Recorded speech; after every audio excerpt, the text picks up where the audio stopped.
Rodrigo Pinchay es académico de periodismo, como mencioné, de las universidades de Concepción, del Desarrollo y de la Universidad Católica de la Santísima Concepción, además de investigador también en temas de historia. Vamos a conversar sobre dos temáticas en esta cápsula. La primera de ellas es sobre la narrativa sobre el rock de Concepción, en Concepción. Dicen que Concepción es la cuna del rock, ¿ah? No sé si nos puedes detallar un poco sobre ello. Claro, mira, yo en realidad no soy el único, pero me ha parecido pertinente en estos últimos años. eh, por un lado, en la academia, yo he tratado de instalar en la academia este tema, digamos, de que correspondería a lo que hoy día se llaman los estudios culturales, que ya otros países y otras culturas nos llevan una larga ventaja. Nosotros estamos un poco atrasados en eso. Estudios culturales que tienen que ver con la cultura popular, en sus distintas manifestaciones, y ahí, para no extenderme tanto en esto, que es un tema larguísimo y fascinante, y ahí, ¿no es cierto?, lo que tiene que ver con el rock. Por otro lado, yo hice también, junto con otras personas, con otros periodistas, como Marcelo Sánchez, Jimena Cortés, Paulina Pérez, entre otros, ¿no?, un trabajo de difusión, de mediatización a través del Diario El Sur. También allí, ¿no es cierto?, nos preocupamos, digamos, de darle un valor y de poner en valor, una palabra que no me gusta mucho, pero que lo ocupo ahora, de valorizar y de darle una importancia y un sitial que el rock como una expresión de la cultura popular se merecía. Han pasado más o menos unos 60 años y a mí me parece que ya es un tiempo como prudente para que esto se estudie, se analice, se reflexione y se instale en una ciudad como Concepción como un tema de materia común, así como se ha instalado, ¿no es cierto?, el teatro, la danza, las artes visuales, etcétera. Se le dé de algún modo el estatus que esto merece. Solo te doy un ejemplo. En Sí, Estados Unidos, solo te doy un ejemplo. En Estados Unidos, ¿no es cierto?, hace ya algún tiempo, toda la comunidad norteamericana reconoció, por ejemplo, el valor patrimonial, el valor identitario, el valor de sentido, que tiene, por ejemplo, una música como el blues, ¿verdad?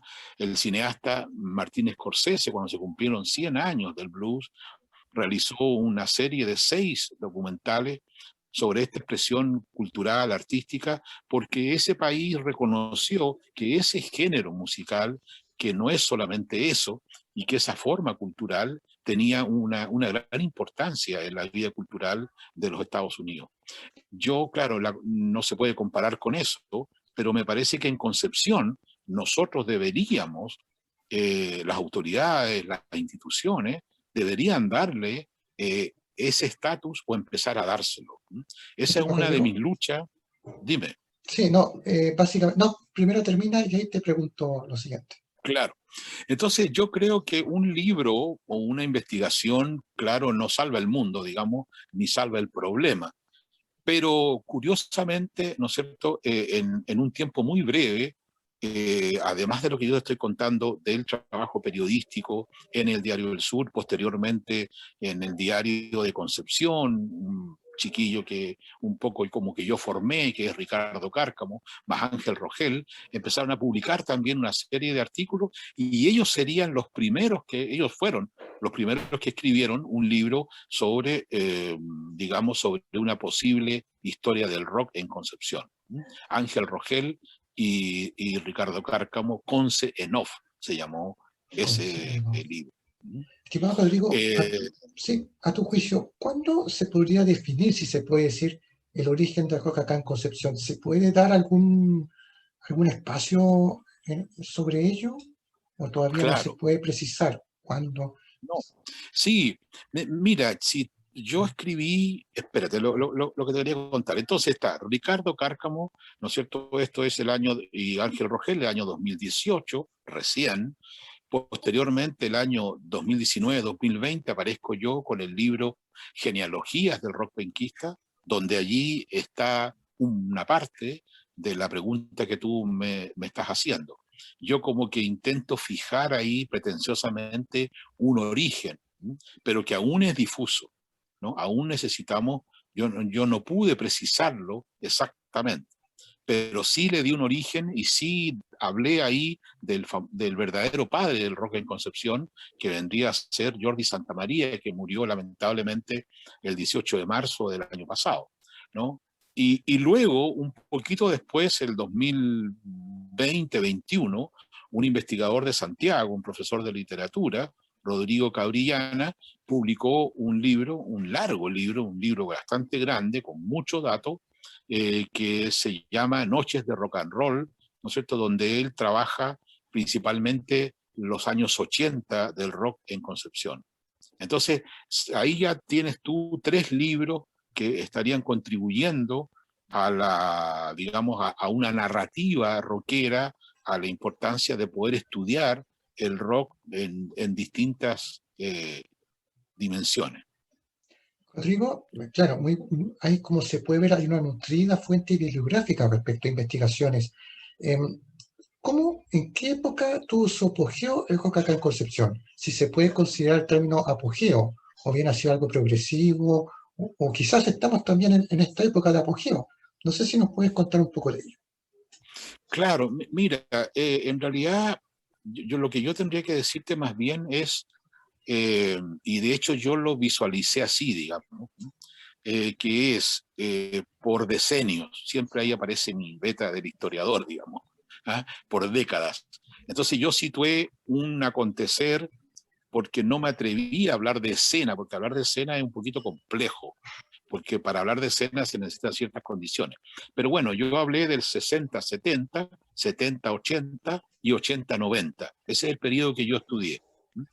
Ahora, cuando el rock en Concepción empieza a tomar más visibilidad en los medios, cuando empiezan a grabarse discos y cuando nuestros músicos comienzan a llegar a Santiago, es desde mediados de los años 80, cuando sobre todo aparece un grupo que para mí es clave y sobre el cual no se ha investigado demasiado, que es el grupo Emociones Clandestinas, que en el año 1986-87 graba un primer disco nada menos que para la EMI Odeón. El músico Jorge Yogi Alvarado, él es el que como que cristaliza todo lo que había estado pasando un poquito años antes, el 81, el 82, el 83, que musicalmente podríamos definirlo como una escena muy influida por la música británica, por el New Wave Claro. británico. Y a partir de ahí, entonces, en adelante, empiezan a surgir otros grupos, y concretamente, digamos, el grupo más exitoso en ese momento, que comienza en el año 85, ¿verdad? Y se funda el 87, 88, que son Los Tres, que es el grupo que instala por lo demás un modelo de producción musical, de estilo musical, y rápidamente Los Tres se tienen que ir a Santiago. Ahora, si yo proyecto esto, para cerrar tu pregunta, si yo proyecto esto al momento actual, digamos al 2021, con virtudes y defectos, con algunas carencias, etcétera, yo creo que hoy tenemos en Concepción una escena rockera, aunque de una escena musical, pero una escena rockera muy, muy contundente, muy productiva, con un montón de grupos, de muchas bandas que están grabando discos. Lamentablemente este año no se ha podido presentar nadie, digamos, pero hay una escena muy diversa en el sentido de distintos estilos. Se está pudiendo grabar aquí en Concepción, no producir un disco final porque ese es otro problema. Claro. Y claro, en el año 2000, a mi juicio, lo que ocurrió es que se rompió, se terminó un poco, se clausuró este modelo que habían instalado, este modelo artístico, estético, que habían instalado Los Tres, cuyos seguidores más fieles fueron los Bunkers, ¿no? Y de Salón también. Pero el año 2000, a mi juicio, lo que ocurre ahí es que la escena se abre, La escena del rock en Concepción, del rock pop, se abre, y entonces tenemos una escena muy diversa, donde tenemos desde grupos de metal hasta grupos de rap, de hip hop, grupos de rock de fusión, etcétera. Una escena muy diversa. Algunos grupos que están volviendo un poco como para atrás, a los años 70, etcétera. En ese sentido, yo ahí debo decir públicamente, ¿no?, que hay algunos músicos que han hecho un trabajo muy generoso, ¿no?, de formación de músicos, de instancias de formación, de instancias de grabación. Todo es decir, lo que ha hecho Mauricio Melo, por ejemplo, como profesor, ¿no?, como gestor, como productor y como impulsor de estos proyectos. Hay mucha creatividad, Francisco, muchísima creatividad. Cada día me estoy asombrando en que aparecen grupos con unas propuestas que no se habían oído en el rock en Concepción. También te podría hablar que hay una escena femenina, o sea, hay por lo menos 6 o 7 bandas solo de puras mujeres, etcétera. O sea, bien se puede decir que Concepción es la cuna del rock. Quizá ha afectado un poco el centralismo, ¿cierto? Porque siempre se habla de que Santiago se lleva todo. ¿Puede ser eso también un factor, o no? De que ha Sí, afectado. sí. Mira, esto es verdad, digamos. Tú no sé, a mí la palabra no me gusta mucho, pero para triunfar en la música, no es verdad, tienes que irte a Santiago porque las posibilidades, digamos, laborales de trabajo en Concepción son menores. Todavía, por lo mismo que te digo, porque todavía no hay una consideración un poco mayor. También para producir un disco, tú puedes grabar un disco con un home studio en tu casa, pero grabarlo nomás. Después producirlo y postproducirlo, ese trabajo se tiene que hacer en Santiago. Claro. Pero por otro lado, tú sabes, la historia del arte, Francisco, existe también una actitud que es la siguiente, digamos, que es hacer de que la carencia, lo que te falta, se convierta en una virtud. Se vuelve en una virtud. Entonces, si a mí me faltan ciertas cosas, materiales, técnicas, instrumentos, ¿cómo me las voy a arreglar? ¿Cómo me las voy a ingeniar para poder yo mostrar lo que tengo que mostrar? Y en ese sentido, claro, han ocurrido experiencias bien interesantes, digamos, de grupos que no tienen todos los instrumentos, que su grabación quedó de modo regular, etcétera. Pero sí existe un centralismo, y yo creo que, pero eso corre para otras cosas. Exactamente, pero lo importante es que Concepción es la cuna del rock y esperemos que siga potenciándose para justamente dar justicia, si se puede decir, a lo que se ha venido Claro. desarrollando. Mira, un segundo, aquí vamos como historiadores, Pancho, mi posición, digamos que Concepción no es la cuna del rock. ¿Ah? Cuidado con ese lugar común. Yo digo que la cuna del rock es Valparaíso. Nosotros tenemos muy buenos grupos y hemos tenido un desarrollo desde el comienzo del rock en Chile. Pero en estricto rigor histórico, digamos, la cuna del rock sería Valparaíso, cuando en el año 1956-57 apareció un señor que era un locutor que se llamaba William Rebolledo, y él inventó un grupo que se llamaba William Rev and the Rocket, una cosa así. Él habría sido el primero que tocó rock and roll en Chile, en Valparaíso. Después habría otro señor más, Harry Shaw, y finalmente el tercero en la cola sería Peter Rock, pero que lo hizo en Santiago. Ahora, el Yogi Alvarado, con el ingenio que lo caracteriza, la picardía que tiene, dijo: no somos la cuna del rock, somos la mano que mece la cuna. Pero mira, Francisco, para terminar y para que hablemos de los libros, pero lo que yo me pregunté en el libro de Genealogías del Rock, que debería regalártelo en algún momento, lo que yo me pregunté Gracias. es qué hay detrás de esta apropiación. ¿Por qué queremos ser, así como hay otras apropiaciones, qué hay en ese gesto, digamos? ¿Por qué queremos ser la cuna del rock? ¿Ah? ¿Qué hay ahí? ¿Qué aspecto identitario es el que está Claro. ahí? Ahí hay algunas respuestas, yo aventuré algunas respuestas sobre eso. Muy buena la aclaración que efectuaste justamente. Hay que precisar, ¿cierto? Algunos aspectos históricos para justamente no que quede en la memoria colectiva. Pero de todas formas, Concepción es importante, pues, ¿no? En lo que respecta a la contribución del rock a nivel nacional. Estimado Claro, Rodrigo, vamos a conversar un poco sobre los libros que tienes en curso, un proyecto. Son dos, me habías contado. Un primer proyecto de libro es sobre Somos tontos, no pesados. ¿Qué nos puedes contar sobre esta obra? claro. Mira, Francisco, en realidad esto tiene como común denominador, digamos, celebrar los 30 años de la grabación del primer disco de Los Tres, que ocurrió el 4 de septiembre de 1990.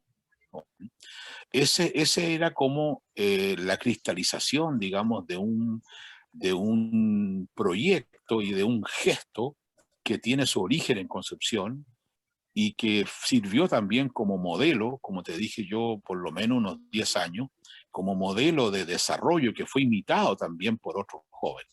Bueno, la idea es que a propósito de este aniversario y como decimos los periodistas de este número redondo de los 30 años, se me ocurrió, ¿no es cierto?, trabajar en un proyecto de investigación que se va a traducir en dos libros.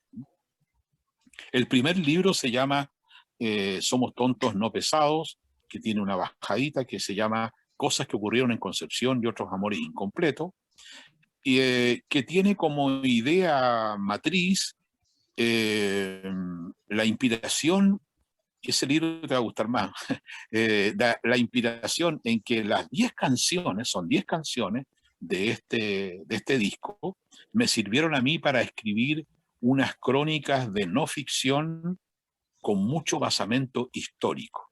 ¿Mm? Pero yo lo que construyo ahí, lo que construí ahí es una verdadera ucronía, en el sentido en que yo desordeno las fechas, altero los tiempos, sin inventar nada, claro, y entonces instalo, recupero y saco al baile, ¿no? En un campo allí de una trama política, filosófica, histórica, etcétera, distintos hechos, situaciones y personajes que tienen que ver con el desarrollo cultural, político y histórico de Concepción.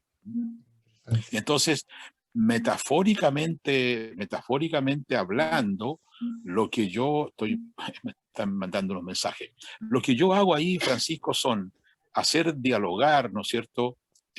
Por ejemplo, a Alicia Cuevas, la famosa musa del mural de Concepción, ¿no? Y entonces trato de recrear esa historia de cómo apareció ella, de dónde apareció y cómo llegó a ser, digamos, uno de los íconos de un mural, ¿verdad?, que representa como una historia institucional de Concepción, que contiene, ¿no es cierto?, una imagen que podríamos decir, con el perdón y el amor por Alicia, una imagen bastarda, digamos, considerada bastarda.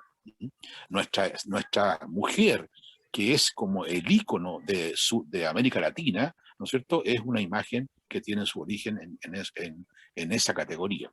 Luego instalo allí la pasada, digamos, del poeta Allen Ginsberg en la Escuela de Verano de 1960. Siempre hablamos de las escuelas de verano, pero ¿qué pasó con Allen Ginsberg en Concepción?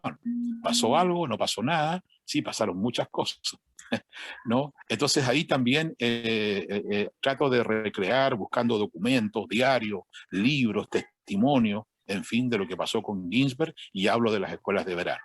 Por otro lado, también hablo históricamente, digamos, de lo que ocurrió que era algo que no es de Concepción, pero que rebotó en Concepción, ¿no? Y ahí miré muchas fotos de la famosa huelga larga del carbón de 1960.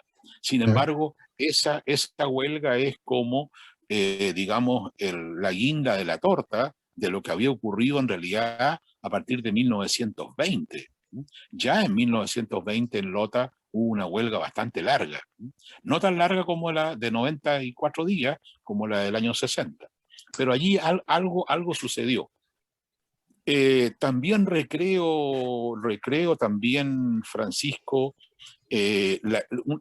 una posible historia, digamos, de la negritud en Concepción, ¿no? Y parto, a propósito de la canción en Jamaica, y parto hablando entonces del célebre capitán Juan Valiente, que habría venido, ¿no es cierto?, en las huestes de Pedro de Valdivia. Hay una calle en San Pedro que lleva ese nombre. ¿Y qué pasó con Juan Valiente? Juan Valiente, si bien es cierto, estuvo aquí, combatió, perdón, al lado de Pedro de Valdivia, Sí. finalmente fue un esclavo que vino de África y fue liberto, etcétera. Pero hablo también de lo que ocurrió, ¿no es cierto?, con dónde está el origen. No es nada nuevo, pero yo le doy un perfil diferente a lo que ocurrió, ¿no es cierto?, con el barco La Prueba, y lo que finalmente se terminó en lo que lo conocemos como la leyenda urbana de la Laguna de los Negros. ¿Qué es lo que sucedió ahí? ¿De dónde eran esos negros? ¿Eran de Senegal? ¿Qué es lo que querían ellos hacer? ¿Por qué capturaron el barco? En fin, también hablo de un capitán, en este momento se me escapó el nombre, tú seguramente como especialista en estos temas lo sabes, de un capitán también un afrodescendiente que participó en las guerras de la independencia. Sí. Y claro, ¿cómo se llama este Bueno, capitán? Se muchos me escapó el afrodescendientes nombre. participaron en el proceso de emancipación, fueron pieza clave Exactamente. en este proceso, más de lo que uno cree, más de lo que uno puede pensar. Exactamente, sí hubo un batallón llamado el Batallón de los Pardos, ¿no? Y este capitán, que se me escapó el nombre, que supuestamente habría sido hijo de alguien aristocrático, vino a combatir aquí y le hizo el peso a Pareja en la invasión ahí en Talcahuano, ¿no? De la patria Eh, vieja. es exactamente, la Patria Vieja.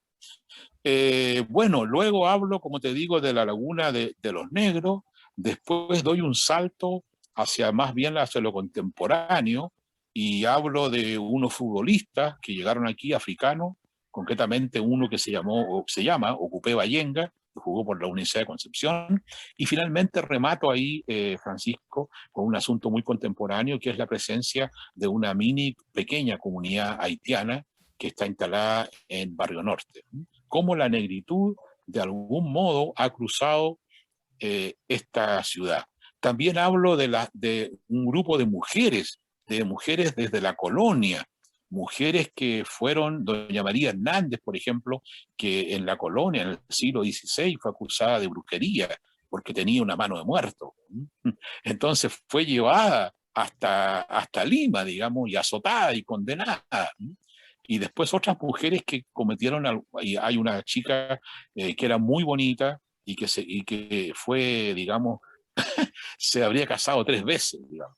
Ya no era bigamia, etcétera. También cuento esa historia, cuento la historia de Carmen del Pino, que es en el siglo XIX, por ahí cerca de la revolución del 51, del 59, esta mujer habría sido como la primera mujer en Chile que fue fusilada porque ella asesinó a su marido. Esta era una muchacha, esto ocurrió en Florida, pero el juicio se desarrolló en Concepción. Y obviamente tú sabrás, el marido, hay toda una cuestión ahí de violencia familiar, qué sé yo. Sí. Después algunas heroínas que participaron en estas huelgas del carbón. Por ejemplo, una persona que se ha rescatado mucho ahora, que fue Carmen Serrano, que en los años 20 la policía le tenía miedo, y ella vino, ¿no es cierto?, con otra anarquista española, ellos trabajaron juntos y estuvieron en todo ese movimiento social. Bueno, etcétera. Podría contarte un montón de cosas y solo quiero terminar como para quien nos escuche de este libro pudiera entusiasmarse, ¿no? El relato final, hay dos relatos que no son estrictamente de crónica ficción, sino que son de no ficción, perdón, sino que son derechamente ficción. Te voy a contar la última porque la otra debe ser una sorpresa. La última es que yo imagino, Pancho, un habitante en un Concepción post-apocalíptico en el año 2222, donde han pasado varias cosas, entre otras cosas, bueno, hubo una guerra atómica, ¿no es cierto?, polución, y el río, no existe el río Ah, Biobío, el desaparece. río, el río Biobío está seco, ¿no? Y con este problemita que lo toco en algún momento, ¿no es cierto?, que también a los penquistas como que nos quita el sueño, y los pocos sobrevivientes unos están en Hualqui, porque tú sabrás que existe como mito urbano la idea del profesor Paul Minning, ¿no es cierto?, de la U de Concepción, que si en un momento si hubiera un desastre atómico, ¿no es cierto?, Hualqui sería uno de los 3 lugares en el mundo que se salvaría. Juego un Independiente poco con igual que. esa. Exacto, juego un poco con eso, y los otros habitantes, ¿sabes para dónde se fueron? En No. esta crónica, ¿no es cierto? Ahí tiene que ver con la vuelta al origen de algo que se habla hoy día, Ah, se fueron a Penco, Penco. ¿no? Claro. Se instalaron en Penco. Entonces, este señor, a quien yo le puse Paul MZ III, bueno, lee libros, vive en un subterráneo, ¿no? En una cosa de fierro, muy bueno. Tenemos ya en esa época impresoras, no 3D, sino que una versión número 50, ¿no es cierto? La computación ha avanzado mucho. Mira, yo ahí me basé un poco en un libro de ciencia ficción no tan conocido, pero que le gusta mucho a mi esposa y ella me lo hizo ver, que es la nebulosa de Andrómeda, que es en realidad una visión de una ciencia ficción no catastrófica, sino que una ciencia ficción más bien positiva, esperanzadora Claro. de una sociedad en que, por ejemplo, uno puede estudiar la carrera que quiera, no solamente estudiar historia y quedar condenado para toda la vida, ¿no? Etcétera, entre O muchas sea, cosas. estimado Rodrigo, rompe un poco la tendencia de una ciencia ficción a futuro negra, ¿no es cierto?, deprimente, que todo es apocalíptico, sino que va por otra línea, más optimista, más. Exactamente, esto lo escribió un biólogo, ¿no? Que se llamó, ¿cómo? Y claro, Iván Efremov, me dice mi señora, si yo sabía el nombre. ¿No? Entonces, bueno, ese primer libro tiene esa connotación, Pancho. Es un libro que es una alegoría, una ucronía, tal vez un homenaje también a cosas que han pasado, que, bueno, también aparece Sebastián Acevedo, que en el año 83 se inmoló, y casualmente, te fijas, los espacios son importantes, casualmente él se inmola al lado, a 5 pasos, de donde un año después, en 1984, debutaría por primera vez fuera de Santiago el grupo Los Prisioneros, y luego ahí mismo, en ese mismo recital, un grupo llamado Los Ilegales, que después se disolvería, y ahí saldría Emociones Clandestinas y Los Tres. Interesante. Estimado Eso Rodrigo, es. tienes un proyecto de otro libro que se llama Pájaros de Fuego, ¿cierto? ¿Qué nos puede contar de Exactamente. manera breve para que nuestros amigos sepan y dónde lo pueden adquirir después? Porque si bien están en proyecto ahora, ¿dónde después se pueden adquirir? Claro, gracias, Pancho. Mira, El Pájaros de Fuego, que tiene también un subtítulo, ¿no? Se llama Destellos y Figuraciones en torno al primer disco de Los Tres. Ese es un libro ya más apegado, digamos, a lo que podría ser una investigación musical. La idea es, pero no solamente eso, a mí me parece que, o sea, yo tengo la idea, suscribo la idea que un disco en realidad es un texto, ¿m? Y un texto que a su vez es un archivo, ¿ah? Un archivo que contiene información, mucha información, que puede tener información de la letra de una canción, pero también contiene información sonora. Y ese disco ha recogido lo que estaba pasando en el momento y un poco también el pasado. Y por qué no decirlo, el futuro. Entonces, pero este disco va a tener, digamos, una parte de análisis musical. ¿Qué es lo que tienen musicalmente estas canciones? Algunas de ellas que se convirtieron en verdaderos himnos de la época hasta el día de hoy, pero también va a tener una contextualización histórica y sociocultural. Ese trabajo lo va a hacer una historiadora, Karen Donoso, probablemente con la colaboración de León Pagola, que no sé si tú lo conoces a él. León fue exalumno de aquí, de la U de Concepción, para decir, bueno, ¿qué pasaba en los 90 cuando aparece este disco? sea, este disco no cae del cielo, sino que responde a un contexto histórico, a un espíritu de la época, y que probablemente el disco que apareció en el 91 también tiene cierta vinculación con lo que pasaba hacia finales de los años 80. También voy a invitar en este libro a 10 músicos, 5 hombres y 5 mujeres, y en una sección que se va a llamar Un músico, una canción.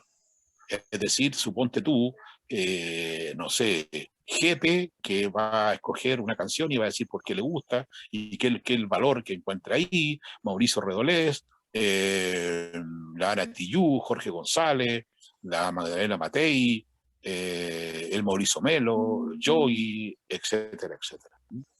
Muy bien.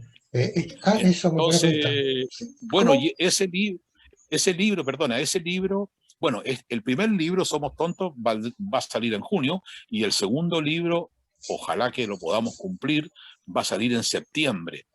Estos libros los voy a tener a la venta, los voy a poner a la venta, voy a hacer varias cosas. Los voy a poner a la venta, mira, aquí en página 128, que es la ex que leo, en los libros del J, en todas las librerías de la Diagonal. En Nuestra América también van a estar, y en 2 disquerías, en Solo Vinilo y en la disquería Penquista, que está al interior de la Galería Universitaria. Si el tiempo, o sea, si las condiciones sanitarias lo permiten, espero que así sea, el segundo lanzamiento lo podríamos, ya pedí autorización, digamos, lo haríamos en la sala David Sticking. Eso. Así sea. Y, Ojalá se dé. claro, y mira, Pancho, estoy pensando, pero tengo que preguntar, también a mí me gusta mucho el contacto con la gente. Yo hice esa experiencia y estaba pensando en instalarme en la Diagonal o no sé, o en el foro, suponte tú, con las condiciones, que hay condiciones sanitarias, ¿no es cierto? Arriba del foro, instalar una mesita ahí y hacer que la gente vaya ahí, ¿no es cierto? Le firmo el libro, conversamos y le vendo el libro, ¿no es cierto? O en ese caso los 2 libros, no sé. No, perfecto. Ojalá resulte que las condiciones lo permitan. Estimado Código, pasó el tiempo, pero ha sido muy grata la conversación y te agradezco Gracias. por el tiempo para contarnos sobre tus proyectos y sobre esta visión narrativa que ha sido el juego en Concepción. Muchas gracias, Francisco. Yo la primera vez que vi, ahora que tú estás, ¿no es cierto?, en las redes sociales y vi la foto y el fondo tuyo, no sabes tú la nostalgia que me dio, porque ese mapa, querido mío, ese mapa estaba en la sala de clases cuando yo estaba en la escuela primaria.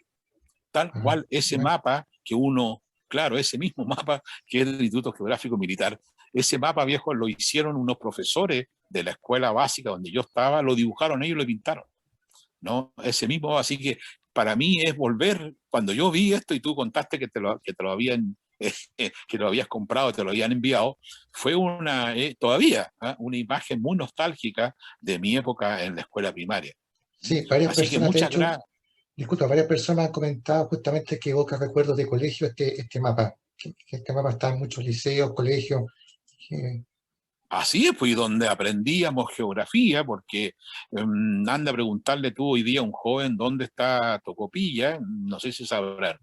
A nosotros nos mandaban derechito a saber dónde, ubíqueme Arica, ubíqueme Salar de, no sé, de Pintado, ubíqueme el volcán Calbuco, ¿no? Era maravilloso, una forma de aprendizaje que después yo la seguía haciendo y la hice también con mis hijos, con un globo terráqueo. Jugábamos a eso.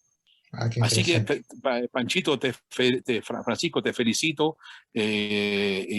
Espero que continúes en tus proyectos, ¿no es cierto? Espero también un libro de parte suyo, alguna investigación de Sí, alguno de los... encantado. Ah, perdón, y lo que se me olvidaba, que en Somos Tontos no personalmente te va a gustar. Eh, in- un poco no copiando, pero tomando la idea de la radio Vivo Vivo, lo puedo decir hidalgamente, ellos publicaron algo así como 10 cosas que deberías saber de los penquistas. Yo en el primer libro publico 50 cosas que deberías saber antes de leer el libro, que son pequeñas cápsulas que son de un montón de cosas, de historia, de política, de la radio, de la música, algunas cositas un poquito anecdóticas probablemente, pero que no están en la historia oficial. También a mí me interesaba poner eso. Aún no se escribe una historia contemporánea completa de Concepción, menos una historia cultural. Bueno, estimado Rodrigo, desde ya, nuevamente muchas gracias, agradecimiento a nuestras amigas y amigos que están viendo la cápsula y nos veremos en una próxima oportunidad. Que